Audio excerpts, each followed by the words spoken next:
Retour en Israël où les services de sécurité craignent un attentat d'envergure signé par le Hamas. Le mouvement terroriste serait en train de consolider ses bases en Cisjordanie, alors qu'à Gaza, son arsenal serait en train d'être remis à niveau. Explication, Maxime Perez. Une nouvelle confrontation entre Israël et le Hamas est-elle aussi proche qu'inévitable? Sur le terrain, le mouvement islamiste palestinien fait tout pour changer les règles du jeu. Il ne s'agit plus d'encourager un soulèvement en Cisjordanie, mais de transformer l'intifada des couteaux en une insurrection armée et meurtrière. Ces dernières semaines, l'armée israélienne a démantelé plusieurs cellules dormantes du Hamas dans les zones sous contrôle de l'autorité palestinienne. Des projets d'attentats suicides et d'attaques à l'arme automatique ont été déjoués. S'ils parvenaient à se concrétiser, Tsahal serait alors contraint de muscler ses opérations en Cisjordanie, au risque de provoquer un embrasement avec le Hamas. Une escalade militaire susceptible de déborder à Gaza, où le Hamas pourrait décider de briser le cessez-le-feu en vigueur depuis l'opération Bordure Protectrice en juillet et août 2014.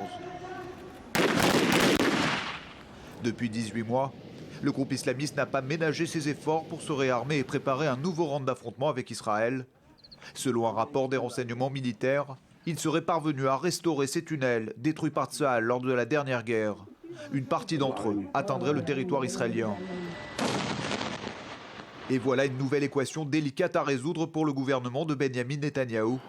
D'un côté, dissuasion oblige, il ne peut laisser une telle menace souterraine peser à sa frontière sud. De l'autre, neutraliser ces tunnels conduirait inévitablement à une confrontation armée que ne souhaite pour l'instant ni Israël ni le Hamas. Maxime Perez, pourquoi cette annonce de l'armée israélienne maintenant? Eh bien parce que l'armée israélienne veut tirer la sonnette d'alarme. Elle se rappelle les conséquences de l'opération Bordure Protectrice. Il y a 1 an et demi à Gaza, elle avait été surprise par l'ampleur du projet des tunnels. C'est comme ça qu'on l'appelle dans l'establishment sécuritaire israélien. Ces tunnels du Hamas, si nombreux, dont elle n'en connaissait que partiellement l'existence. Elle ne veut évidemment pas que ce scénario se reproduise. Le deuxième problème, c'est que ça fait 18 mois maintenant que l'armée réclame une nouvelle clôture de sécurité en bordure de Gaza sur ces 60 km de frontière avec la bande de Gaza pour protéger cette population du sud d'Israël face à la menace du Hamas et des autres factions palestiniennes. Alors il y a eu un feu vert du gouvernement il y a quelques mois, mais pour l'instant aucun budget n'a été débloqué par le ministère des Finances et on est en 2016, il y a eu un nouveau budget de la défense et pour l'instant les 2,8 milliards de shekels nécessaires à la construction de cette barrière de sécurité renforcée ne figurent pas dans le prochain exercice. Il y a danger, Barbara. Voilà, Tsahal tire donc la sonnette d'alarme, vous l'avez dit, mais est-ce qu'on est réellement si près d'un affrontement ou cela fait-il partie de la stratégie, de la guerre psychologique que mène le Hamas face à Israël ?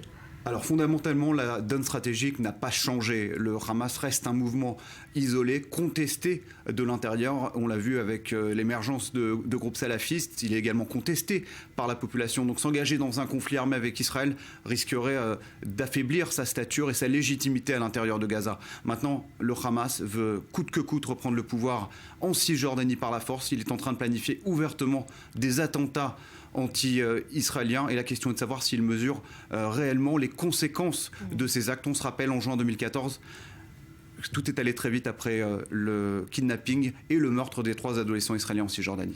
Merci Maxime. Et dans cette